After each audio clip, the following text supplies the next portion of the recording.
ആർക്കെങ്കിലും അപസ്മാരം ഉണ്ടാവുകയാണെങ്കിൽ ഉടനെ തന്നെ സേഫായിട്ട് ചെരിച്ച് കിടത്തുക. അപ്പോൾ വായിൽ നിന്ന് വരുന്ന നുരയും പതയും ശ്വാസകോശത്തിൽ അണുബാധ ഉണ്ടാക്കാതിരിക്കാൻ അത് സഹായിക്കുന്നു. അതുപോലെ അപസ്മാരം ഉണ്ടാകുമ്പോൾ ബലം വിടിവിക്കാനോ അല്ലെങ്കിൽ വായിൽ സ്പൂൺ ഇടാനോ ഉടനെ കയ്യിൽ കൊണ്ടുപോയി താക്കോൽ കൊടുക്കാനോ ഒന്നും നമ്മൾ ശ്രമിക്കാൻ പാടുള്ളതല്ല. അതിനൊന്നും ശാസ്ത്രീയ അടിത്തറയുമില്ല. കൂടുതൽ നേരം അപസ്മാരം നീണ്ടു നിൽക്കുകയാണെങ്കിൽ എത്രയും വേഗം നമ്മളൊരു സഹായം തേടി പേഷ്യന്റിനെ ആശുപത്രിയിലെത്തി അടിയന്തര ചികിത്സകൾ നൽകേണ്ടതാണ്.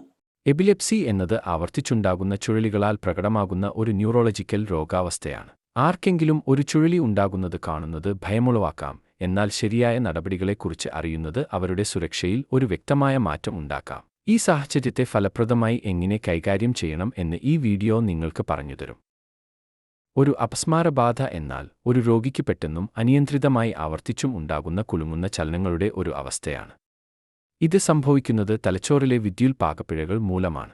ആ വ്യക്തിയെ പരിക്കിൽ നിന്നും സംരക്ഷിക്കാനാണ് നിങ്ങൾ മുൻഗണന കൊടുക്കേണ്ടത്. ആ വ്യക്തി നിൽക്കുകയോ ഇരിക്കുകയോ ആണെങ്കിൽ സാവകാശം അവരെ തറയിൽ കിടത്തുക. ചുഴലി സമയത്തു അവർക്കു ഏൽക്കാൻ സാധ്യതയുള്ള എന്തെങ്കിലും കടുത്തതോ മൂർച്ചയുള്ളതോ ആയ വസ്തുക്കൾ സമീപത്തുണ്ടെങ്കിൽ അവയെ നീക്കുക. തറയിൽ കിടത്തിയ ശേഷം ഒരു തലയണ അല്ലെങ്കിൽ മടക്കിയ ജാക്കറ്റ് പോലെ മൃദുലവും പരന്നതുമായ എന്തെങ്കിലും അവരുടെ തലയ്ക്കു കീഴിൽ വെച്ച് തറയിൽ മുട്ടുന്നതിൽ നിന്നു സംരക്ഷിക്കുക. ചുഴലി ഉണ്ടാകുമ്പോൾ കഴിയുമെങ്കിൽ ആ വ്യക്തിയെ സാവകാശം ഒരു വശത്തേക്ക് ചെരിച്ചു കിടത്തുക. അവരുടെ ശ്വാസനാളം ഒഴിഞ്ഞിരിക്കാനും ഉമിനീരോ ഛർദിയോ ഉണ്ടെങ്കിൽ എളുപ്പം ഒലിച്ചു പോകാനും ഇത് സഹായിക്കും. ചുഴലി തുടരുന്ന സമയം ശ്രദ്ധിക്കേണ്ടത് പ്രധാനമാണ്.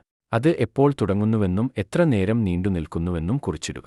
നിങ്ങൾക്കു സഹായം തേടേണ്ടി വന്നാൽ ഈ വിവരം മെഡിക്കൽ വിദഗ്ധർക്ക് നിർണായകമാകും.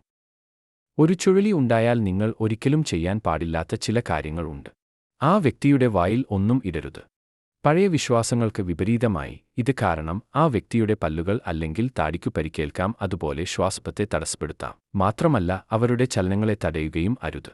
ചുഴലി അതിന്റെ ജോലി ചെയ്യട്ടെ, പക്ഷേ ആപത്തുകളിൽ നിന്നും അവരെ സശ്രദ്ധം അകറ്റി നിർത്തുക. ആ വ്യക്തി പൂർണ്ണമായും സുഖപ്പെടുന്നത് വരെ യാതൊരു ഭക്ഷണമോ പാനീയങ്ങളോ നൽകരുത്. ചുഴലി നിന്ന ശേഷം പൂർണ്ണമായി ബോധം വീണ്ടെടുക്കുന്നതുവരെ ആ വ്യക്തിക്കൊപ്പം നിൽക്കുക. അതിനുശേഷം അവർക്കു ആശയക്കുഴപ്പം അല്ലെങ്കിൽ മാന്ദ്യം ഉണ്ടാകാം. ശാന്തമായി സംസാരിച്ചു അവരെ സമാശ്വസിപ്പിക്കുക. അടിയന്തര മെഡിക്കൽ സഹായം എപ്പോൾ വിളിക്കണം എന്ന് അറിഞ്ഞിരിക്കേണ്ടത് അത്യാവശ്യമാണ്.